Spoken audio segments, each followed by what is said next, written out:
Hey folks, how's it going? We're doing another This Week in Comics Live, and I am going to just set this up here with my channel and make sure we got all the links set to make sure everyone knows. It might be helpful someday. It takes a little more planning and thoughtfulness. So I'm going to, do this, share this out. Okay. And boink. I'm going to share this on Twitter. And share this on Facebook, and we can get going with our lives. Hey, Margaret, how you doing? It's going on 11 p.m. there.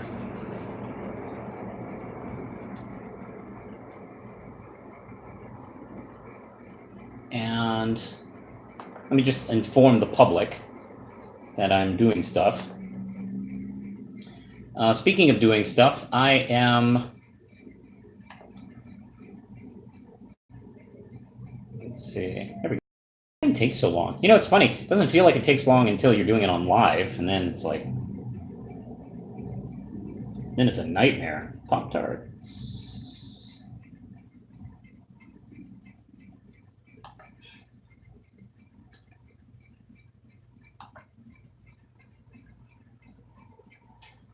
Okay, let's get on to our show, shall we?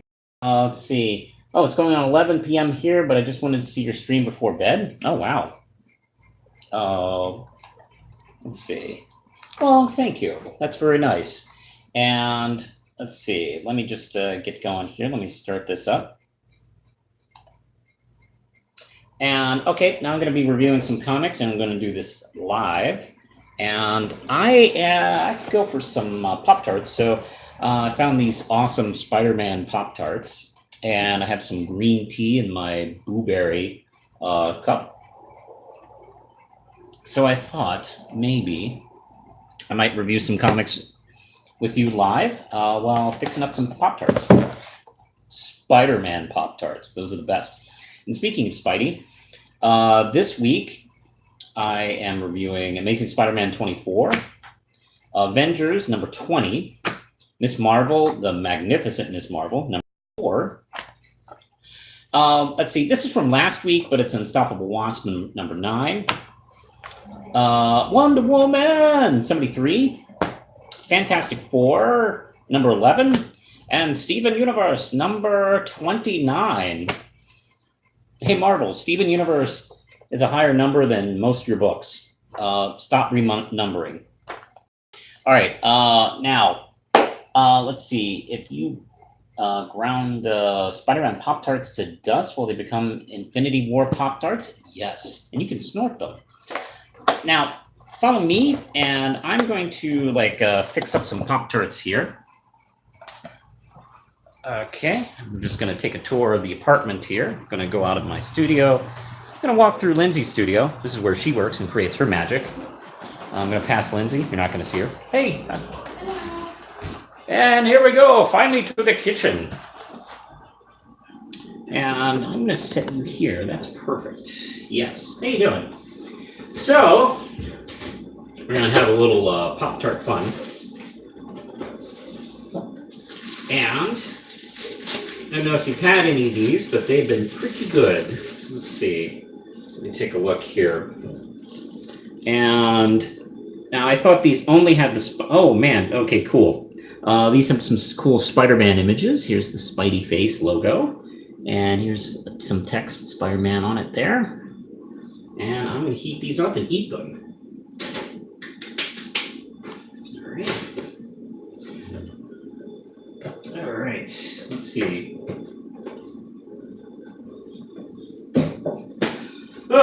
All right. While I wait. Let's see. I just ate my Pop-Tarts raw. I do that sometimes too, especially if I'm in a hurry. But lately I've been feeling like really serious about heating them up. I don't know why. You know, it's like 1,000 degrees outside. I don't know why I'm like doing anything hot. Like, you know, this is coffee. This is warm. I also got you know, hot Pop-Tarts and shit like that. Yeah, trying to figure out if anything interesting has been coming out this week. We can do a little Q&A if you have any questions about anything.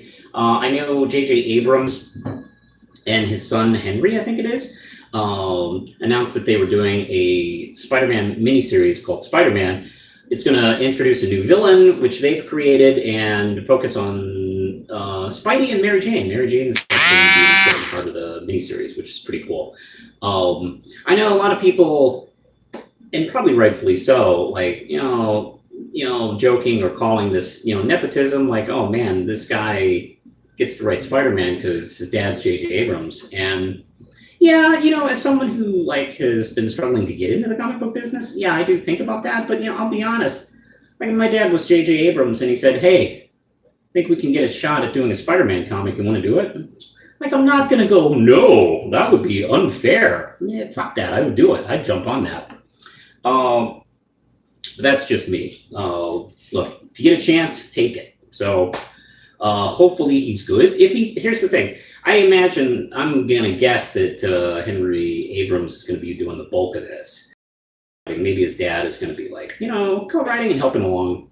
But look, if he's good, you'll get a shot. It'll be worth it. Oh, hey, speaking of which, here we go. I am going to get some plates here. Big. All right. Let's see. Oh, I'm going to use, for fun, you know, not too long ago, I was digging through my old stuff and I found these McDonald's trays that I've had since I like, geez, I don't know, I think it was 4 or something like that. Hey, look at that guy. Anybody remember that guy? Oh, here's Captain Crook. I'm definitely going to use him. This was a McDonald's land character. No one remembers him. All right, I'm going to eat Pop-Tarts off Captain Crook.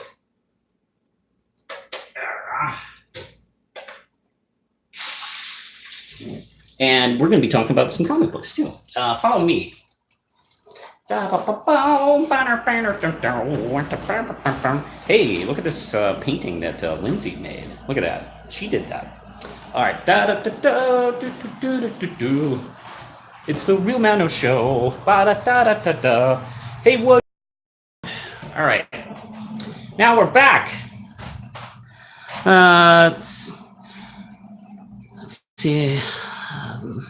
There we go. Okay.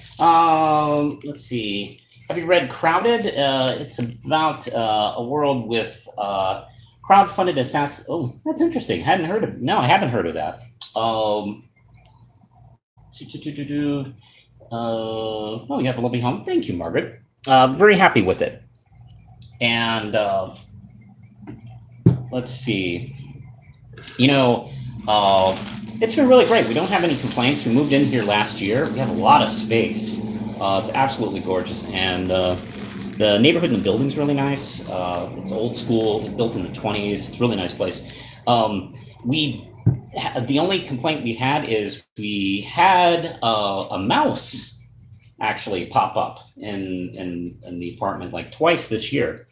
And I think it's the same. I think it's the same mouse. Actually, it looks like the same mouse. And I remember the first time I saw it was like a month ago, and I was sitting over here and I saw it pop up around furniture and race around and disappear. And I'm thinking, did I just fucking see that? Did I just see a mouse in my apartment?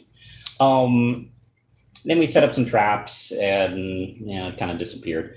So it popped up again this past week. And Lindsay's bought some stuff for it. See, because I don't know, cartoons have taught me how to deal with mice, and we don't have any anvils or dynamite, so I don't know if that's the correct method. So Lindsay bought some pepper and peppermint. She's spraying sprayed peppermint all over the place. So we're gonna see if that can help things a little bit. Maybe get rid of the mouse.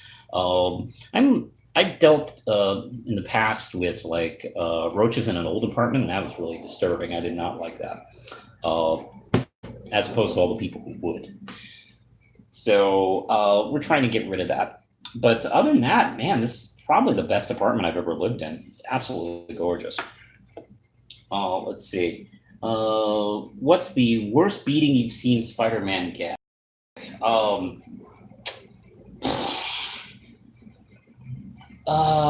That's a good question. Blah blah blah blah blah.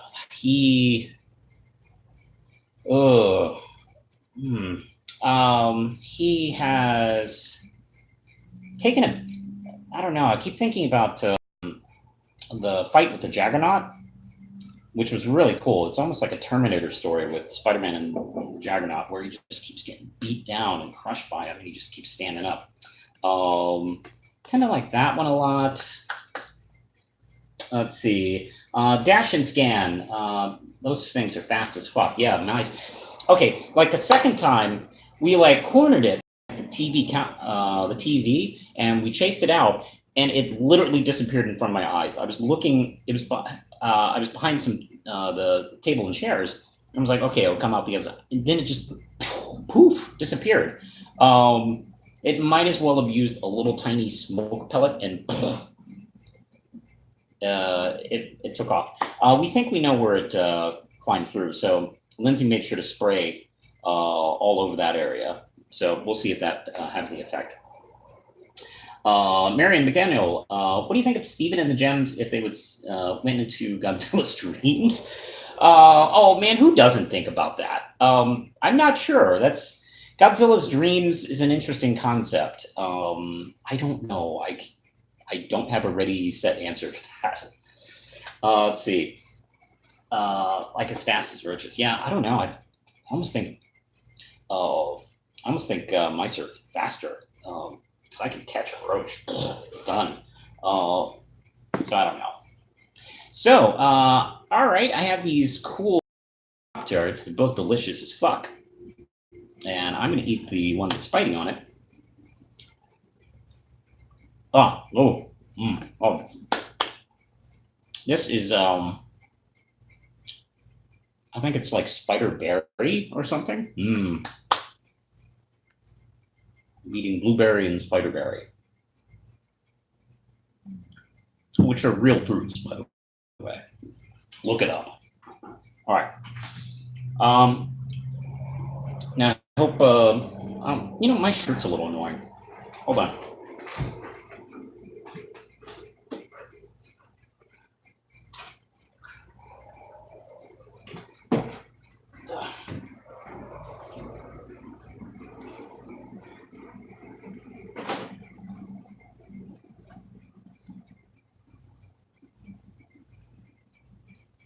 There we go. I am sorry. I keep forgetting not to wear that shirt because it gets the pattern gets a little weird on camera. There we go. That's better. Okay. I'm going to talk about some comics, and as I stated before, we have Amazing Spider-Man number 24. Okay, let's see. And this is by Nick Spencer and Ryan Udley. Now we're back, and everything is super happy time because Spider-Man went through that exhausting experience with Kraven, and he had that little like terrible vision of Mary Jane being hurt. So like they're kind of like taking some time off together, and this is the kind of stuff I love to see between the two of them. They've made a little spider hammock, and of course they get chased out by the guards. That's always funny. Then we get to see, let's see, we get to see Quentin Beck, the Mysterio guy, and okay, Mysterio is like still in prison, and he's like having like discussions with the psychiatrist, who creepily we never really get a great look at his face, and he talks about how he had died, and making Spider-Man see like hell on earth and all that kind of thing. And he talks about, he asks Becca like a pretty obvious questions, like, are you sure you died? Like, are you absolutely sure you died and went to hell? I mean, you could have just like tricked yourself because you're a fucking crazy person. Um, hmm. And let's see here. So he talks about that. You know, I have often wondered if he had faked his death, how could he have fooled Daredevil's senses? So that's kind of like a weird question. I mean, it is possible they can be tricked. But we go into this little story and we get creepily into this creature that's been haunting him and that brought him back to life, he claims. This guy just really doesn't kind of buy it. And he's trying to get him to like say his name and he's like refusing to, he won't say it. And then all the centipedes like start invading the space. And the doctor, I don't know. It's so interesting the way they play it. Like he's saying, you're going crazy, you're not seeing anything, but he's almost reacting as if he is seeing something, and then takes off. That's when, crazy bug guy, creepy bug guy shows up and tells Mysterio that he's done with him and very possibly kills him. You know, it's funny how comic books are. Like, ordinarily you would think, oh, he killed him, but it's comic book, so he may have killed him, even though he just did it on fucking page right there. But I think the creepiest part is he turns to the camera and tells Peter Parker, did you see that? You paying attention? And Spider-Man wakes up. And he tells him, like, if you need a name, my name is Kindred. Kindred's an okay name, but oh my God, this build up to this guy has just been fantastic. I don't know who he is. I have seen a couple lingering, like, people talk about possibilities, but I don't know. I mean, I'm kind of been racking my brain. The problem is I haven't been reading Spider-Man since Brand New Day. So it's very possible this could be a mystery character from the last 10 years that I have not been reading. So I don't really have like a good like stranglehold on characters that it could be. Although Spencer could grab from the past, or this could be a brand new character. Anyway, I love it. This is 5 out of 5 Ram Chips. Great issue. Let's see. Marion says, I bet you're happy Peter and MJ are back together. You bet I am. I'm loving it. Now, they haven't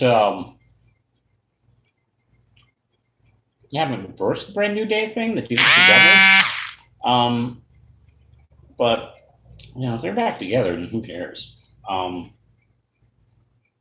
Let's see. Margaret is, I know I am. Margaret also says, I've read Clone Conspiracy because I felt obligated for comic book news column. Yeah. If I had a bigger like site, or if I like had an audience that I could like, you know, if I felt like compelled by my audience to, you know, read and watch things I wouldn't ordinarily approach, I would do that, and that would be tricky. Actually, I was doing that a little bit on Geekolution. I was watching a few things that I didn't care to see. Like, I gave up on Agents of S.H.I.E.L.D. like a year before I stopped watching it for Geekolution, and you can see in my reviews, like, this is terrible. I don't like it. It's a little hard. And I was doing that for Preacher. I decided to watch Preacher for the first season on Geekolution. I was like, this is awful. This is boring. I heard it gets better in the second season, but yeah, it's been complicated. It's a little tricky because, you know, usually the stuff I review is the stuff I wanted to watch in the first place. Oh, I didn't know if I showed you this tray. Look at this tray. Isn't this amazing? Look at that right there. That's a thing of beauty. Yeah, they used to sell those at McDonald's like in the 70s. And yeah, when we moved into this apartment, I looked through some of my on them. It's like, oh my God, you know, they're in perfect condition. Got some plates too. They're really cool. Let's see. Yeah, Margaret says, I know the feeling. Didn't really want to read Civil War II or Secret Empire either. Yeah, and you know what? I Yeah, I skipped those two. That's the cool thing about being able to kind of feel like you can choose anything you review, because you mostly read good stuff. I mean,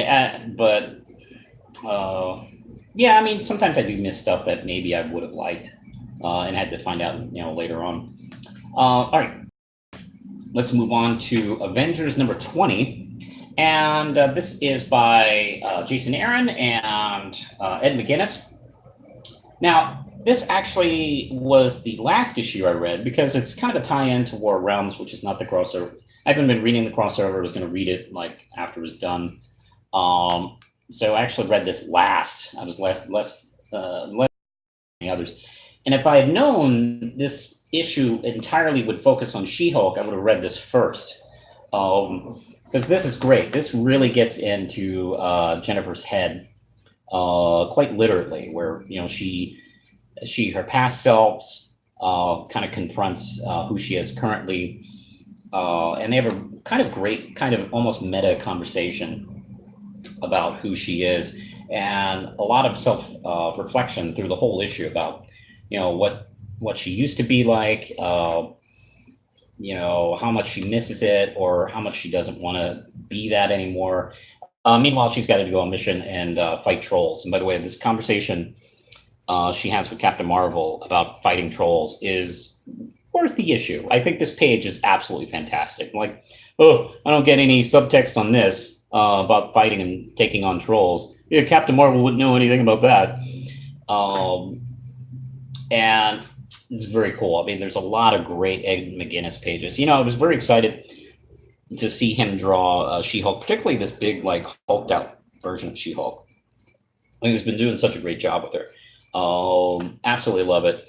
There's actually some references to the fact that She-Hulk kind of was Deadpool before Deadpool. She was a comedic character that talked to the audience. And, they straight up reference that. That's really cool. Blade shows up. Blade's fantastic. Daredevil shows up. And I know he's got this all-site got thing going on during this story arc, which is interesting. And I never get enough of Jennifer and Matt talking. And she's kind of grown in this issue, seeing her kind of like she's starting to figure out who she is. And there's a form of acceptance on her current state, and she is kind of pulling back from the more beast-like, mindless, I shouldn't say mindless, but the She-Hulk smash type of monster, which never was a huge fan of her going in that direction. But it does seem nice to see her taking steps into kind of like fleshing this out and developing as a character. This was great. I love this. Also 5 RAM chips. Anybody else read Avengers this week? Let me see. I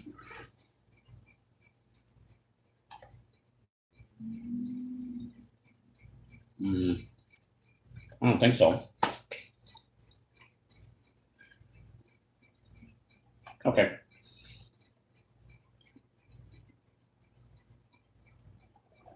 There's some really good stuff, Margaret, that's going on in Marvel. I'm really happy with a lot of Marvel stuff right now.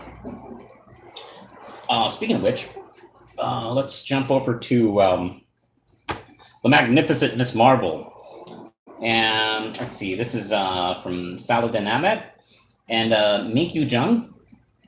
Now, we're still going into this thing where she and her parents have been taken to, man, what planet is this? Safa? Like these guys are going, hey, you're the chosen one that's always been prophesized to protect us.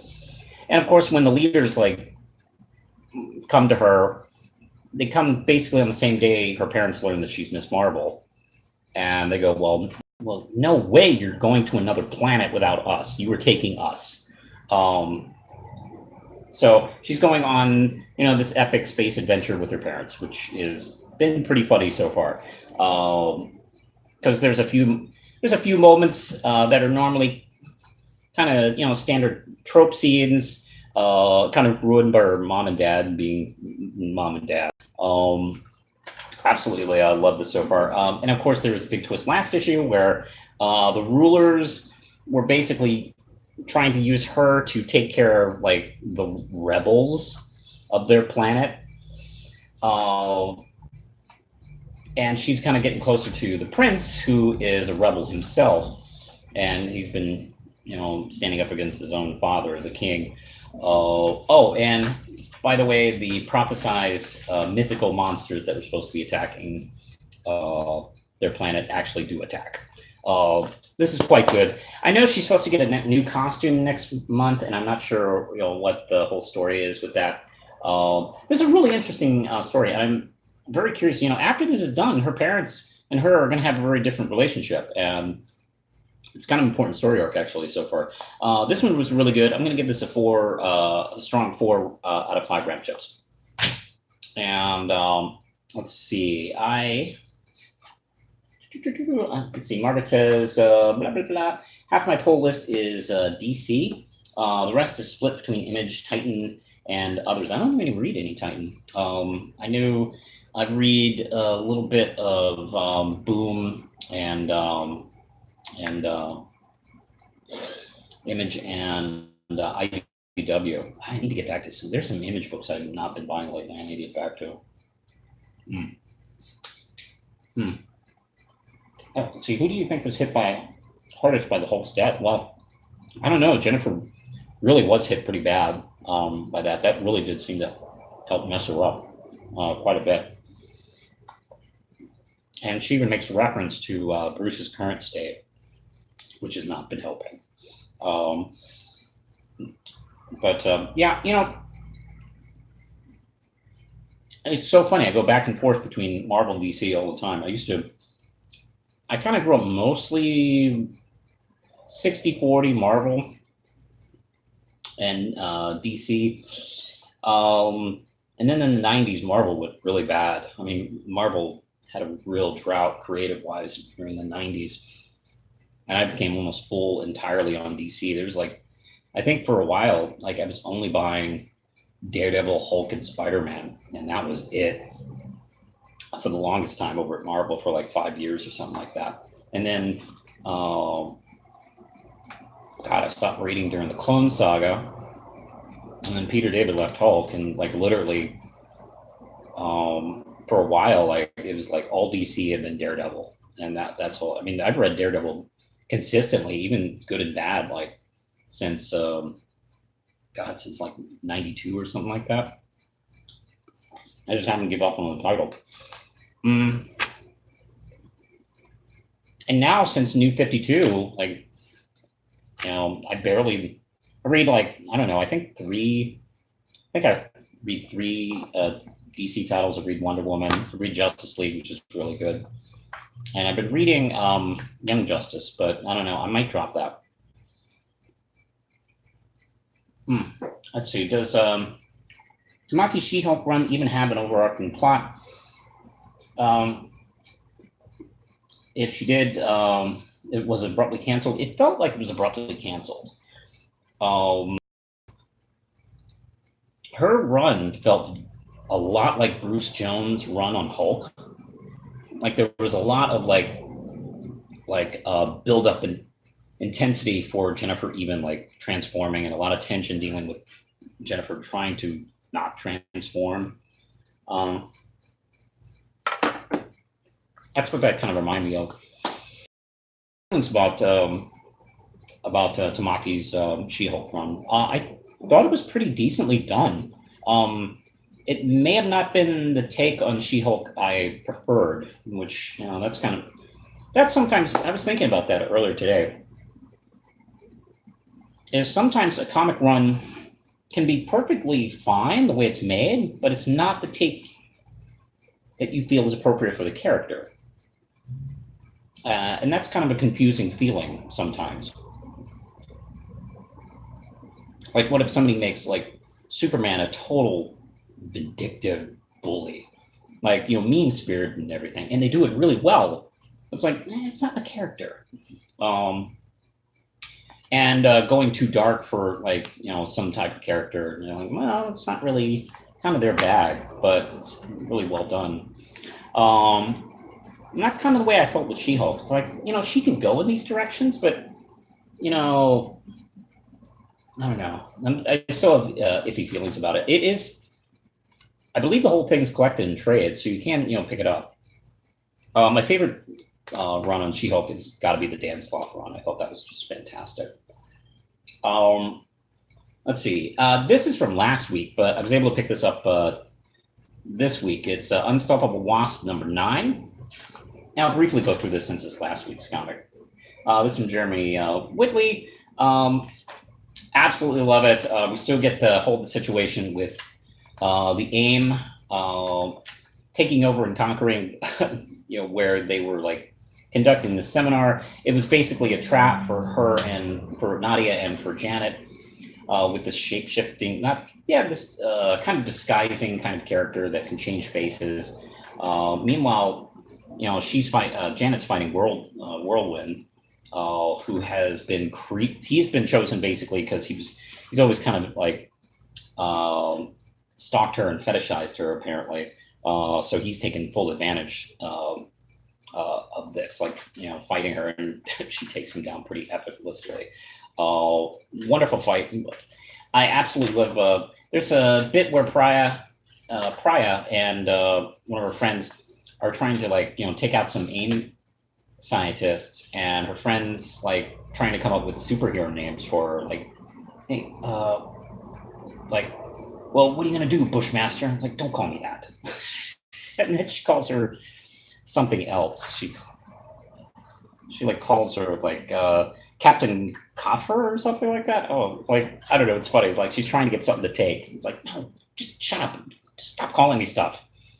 It's got a really cool cliffhanger as well. This book I can never say enough nice things about. This is 5 out of 5 Ram chips. I know the series is coming to a close soon, which is a pain, but definitely pick these up, and when it comes out in trade, definitely get the trades. 5 out of 5. And let's see, what do you think? Let's see, Dash and Scan. I already asked that. Marion McDonald. What do you think makes the relationship between Spider-Man and Mary Jane so good in your opinion?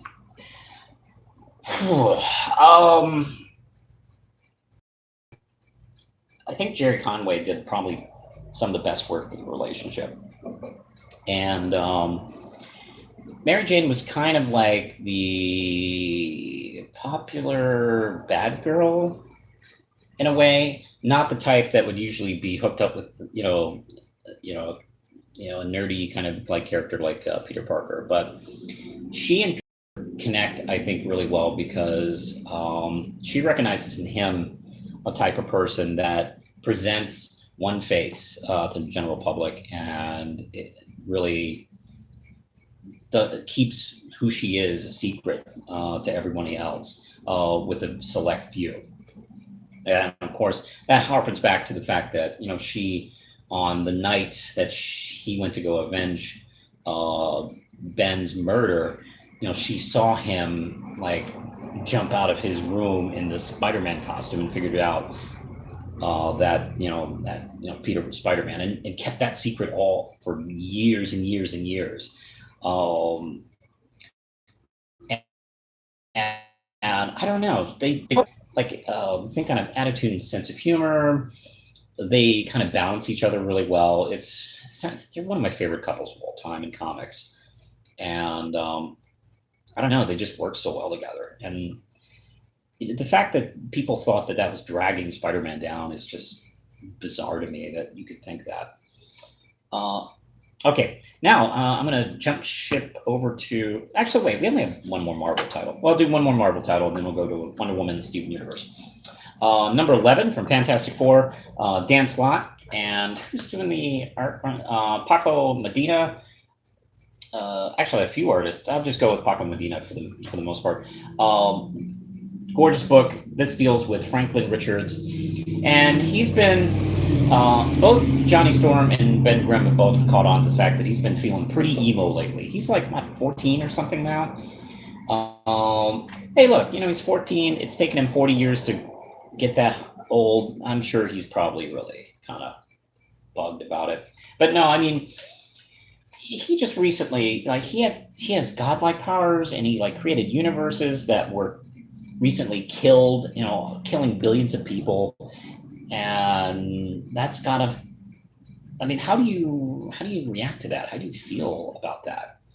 And he's kind of like going through some weird feelings about that, and he's kind of reacting in this way, which is really interesting. Franklin has always not been that kind of character, and he's growing older, and yeah, that seems appropriate for him to kind of like get into this era. This is a really fun issue. Essentially, there's been some weird anomalies all over the city where things are like either shrinking or phasing together, and they're like, what the hell is this? Trying to figure out the mystery.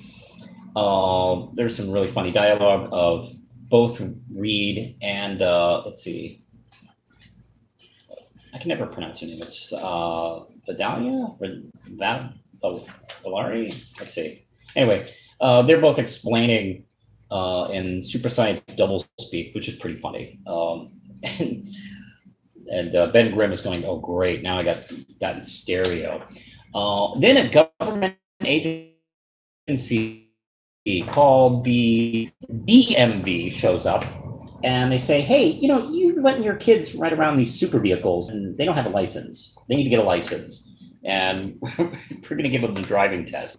So Franklin's really frustrated over this because, yeah, he can create universes. He's one of the most powerful characters. He's basically a god, but he's just an average intelligent. He has the average intelligence of a 14-year-old.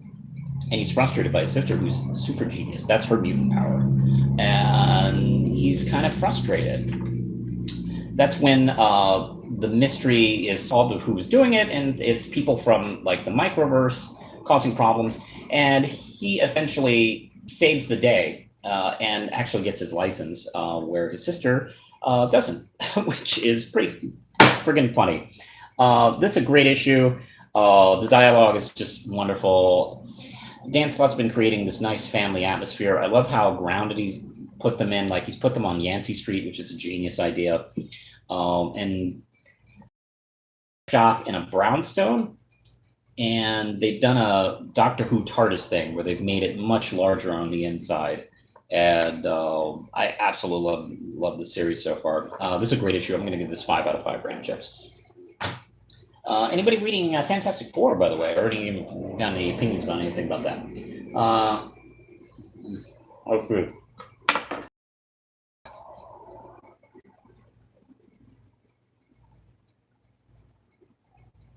Let's see. Dash and Scan says, I don't know if I prefer runs to be distinctive from each other. It seems creative, restricting for a writer just to be undoing popular irritations. Well, that's tricky because you want to kind of like a direct continuity. You want to be respectful of where the characters have been, but you also want to like make your own stamp on the story and the characters, and also keep things from getting boring and stale. I remember before they started changing up the Hulk, about around Peter David's time. Like Peter David said the Hulk was a title no one wanted because it was basically the same thing over and over again. And it was a really stale book, and it just kept on going on just on the basis of momentum. And that's, the advantage of, coming in and sprucing things up, although you don't want to do it too much because you don't want to kind of wreck what was cool in the first place about the thing. So it's like a weird fine line. It does drive me nuts sometimes when people show up and completely undo everything or completely ignore a supporting cast. Great. We won't see these characters again until that writer comes back. And that happens a lot. And it happens to Wonder Woman and Daredevil a lot for some reason. All right, now we're at Wonder Woman 73. And let's see, this is a guest issue. This is a fill-in issue from Steve Orlando and Aaron Lepresky. And they do a bang-up job. This isn't just some dumb fill-in issue that doesn't help her. Actually, it kind of fills in a little bit of the backstory of the ongoing arc that G. Willow Wilson's been doing. And I don't know if Orlando and Lepresky were brought in to kind of like give Wilson and whoever was drawing the book like breathing room, or maybe they felt like, hey, she's digging into something here that we feel like we need to slow down and explain a little bit. And this deals with a story of the past. It very briefly starts with Wonder Woman telling the story. And it's essentially a time when she was a kid and she discovered that her mom had created this extra dimension Chi, which has her doppelganger, Empress Hippolyta, who is designed to react in the opposite way that she does, so she could learn on how to be a leader. Man, that's a pretty handy setup. It's handy until you get trapped in there, and she accuses her of being the imposter and imprisons Diana, like what, 12-year-old Diana. And they go through this like championship between the two of them, where they test each other's mantle, and they do like chariot racing with the kangaroos, light darts, global strategy, lassoing, medicine, bullets and bracelets, aviation, foot race, personal combat, and storytelling. That made me laugh a lot, especially like when you see the two Hippolytas right here, like, whoa, hey, and that guy was like, I can't believe it. Look at them. And by the way, they're both telling the story at the same time. Like they're not taking turns. I don't know what that's like for an audience. So that made me laugh a lot. Like, and it actually did kind of make sense. But anyway, they're attacked from Atom World, and they're going to have to team up, and they actually decide to use that as sort of their last challenge. But that's when Diana is able to break out and, well, be Wonder Woman, of course. This girl was born to be Wonder Woman, of course. They're able to like settle things after the battle, and that's kind of given us an idea of like what this dimension Chi is, and they seem to exist still. So that means the Amazons exist, and that brings us to whatever we're doing next month with the story. This was great. Steve Orlando has been he's been kind of the fill-in writer for Wonder Woman for the last year, and he's kind of knocking it out of the park. I would love, since we have G. Willow Watson right now in the main book, it'd be cool if like we had a second Wonder something with him. He's doing a really good job with his character. And it's nice to know that he's there in case, they have a hole in creative staff for the team. I'm going to give this 5 out of 5 RAM chips. I like this one quite a bit. Let's see. All right, let's see. Is anybody reading anything here?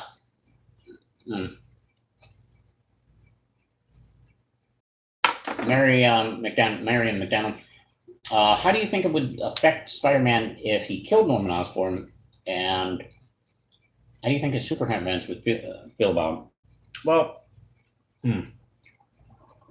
in the original Gwen Stacy death issue, he didn't directly kill him, but he did kind of indirectly. And he seemed okay. But I don't know. I think their relationship has been so interesting and so intense. I mean, kind of Batman Joker intense.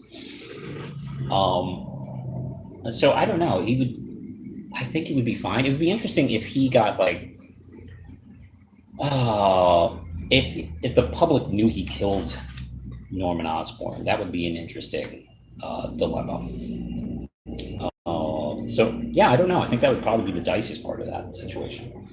So, all right, let's go to our last issue of the week, and that's Steven Universe number 29. And this is actually a pretty simple one to talk about. This is written by Sarah, Gailey, and drawn by Ree Abergo. Pardon if that's not correctly pronounced. Gorgeous art, by the way. And it's essentially Steven. But it starts with a little battle scene, which is nice. That monster is really cool looking. Like glowing, like tentacle yellow beast. That's kind of interesting. Anyway, after they defeat it, Steven realizes that Amethyst has just not been feeling herself and just been rather depressed. So he starts like on this series of attempts to make her not depressed. And they don't seem to be working. Like every time like he tries something, she just like, shrugs it off and moves on. And he just can't figure out like how to make her feel better until like Greg tells her, this is actually one of my favorite panels of the week. There's nothing you can do to cheer up a person who is feeling depressed. And I've learned that myself in my life. You can't make anybody happy and it be real. You just have to kind of help them go through with it, deal with it. And that's actually what he does. He creates what does he call this? A sad nest. And it's basically for her to kind of just hang and, just be sad and be yourself. And she asks him like, hey, would you want to join me? And they spend the whole day like that, to the point where she's kind of feeling better. And essentially, he lets her just deal with it and kind of like let it run its course.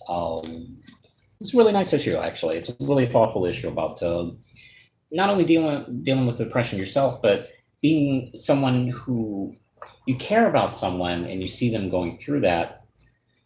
You just can't like make them feel better by doing some kind of like arbitrary gesture. You kind of have to just be there for him, and that's what he was.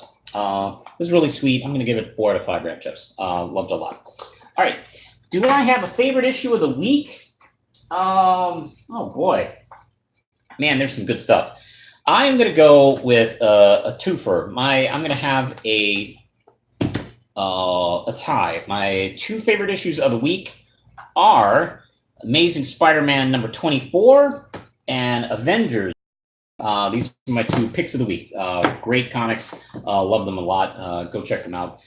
Great She-Hulk issue. Really cool start to whatever the hell Kindred is.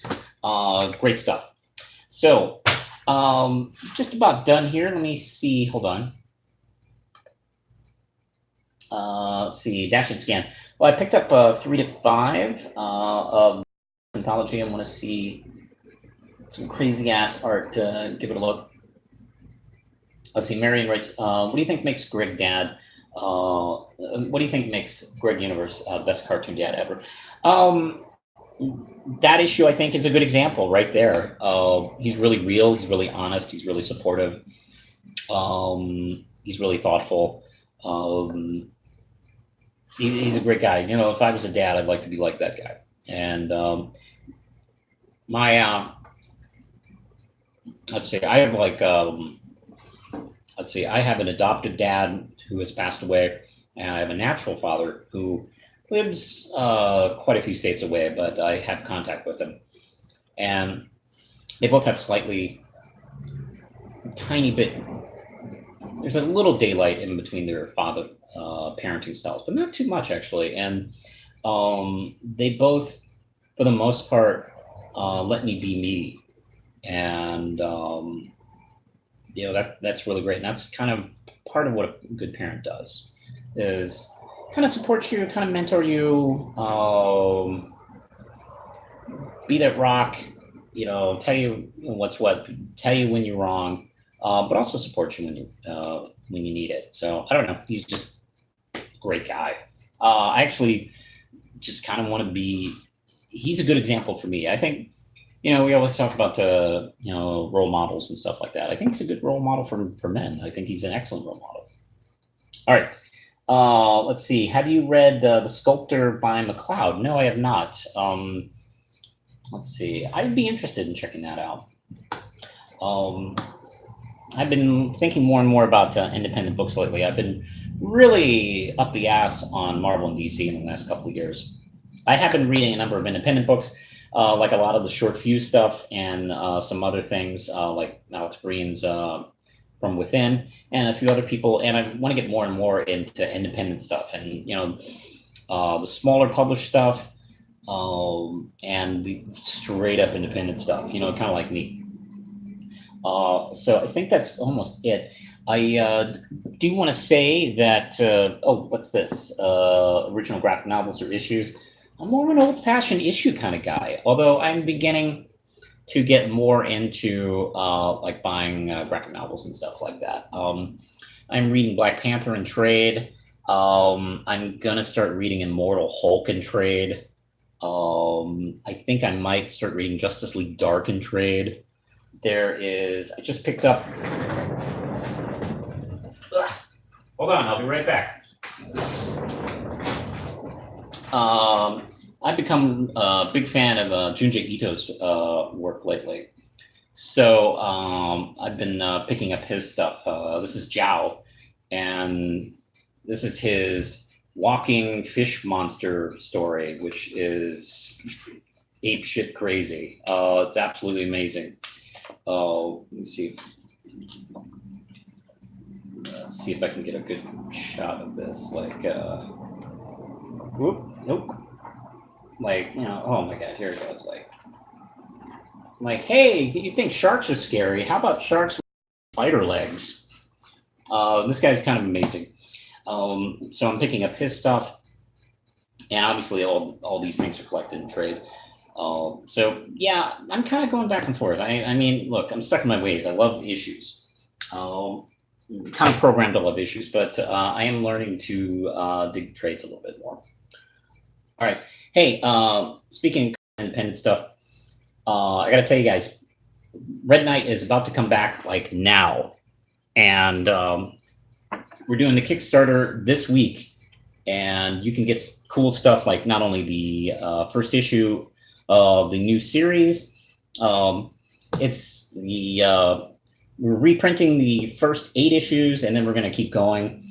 And issue 1 is coming out this summer, and this is a Kickstarter for that.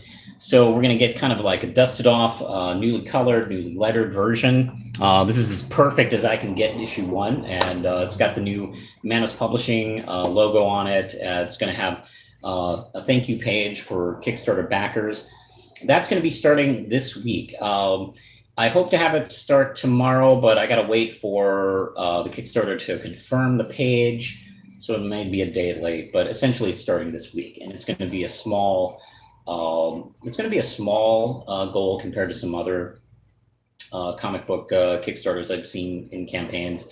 I don't need too much. What I need really is to kind of just kickstart the series, and this would definitely help that out, and also would help me kind of like pre-order the book for old readers and new readers. So look for that. I will be posting a video on here very soon. So, you know, look for that. Let's see. And of course, you know, if you can support it, I'd appreciate it. If you want to share it with other people, I'd really love it. So, you know, I want to do this for the long haul, and I want to kind of build it slowly. You know, I don't need to overnight do it. I'm totally patient with building an audience over time. All right, I think that's it. So I'm going to let you go here. I hope you enjoyed the show. I hope you enjoyed whatever comics you read. I hope you read some of these. If you want to like and subscribe, click the notification bell, go ahead. I really appreciate it. You can also find me on Facebook, Twitter, Instagram, and of course, the Red Knight Kickstarter begins this week. So if it's live while you've seen this video, go check it out and see if you can help support it. All right, I think that's it. So good night, folks.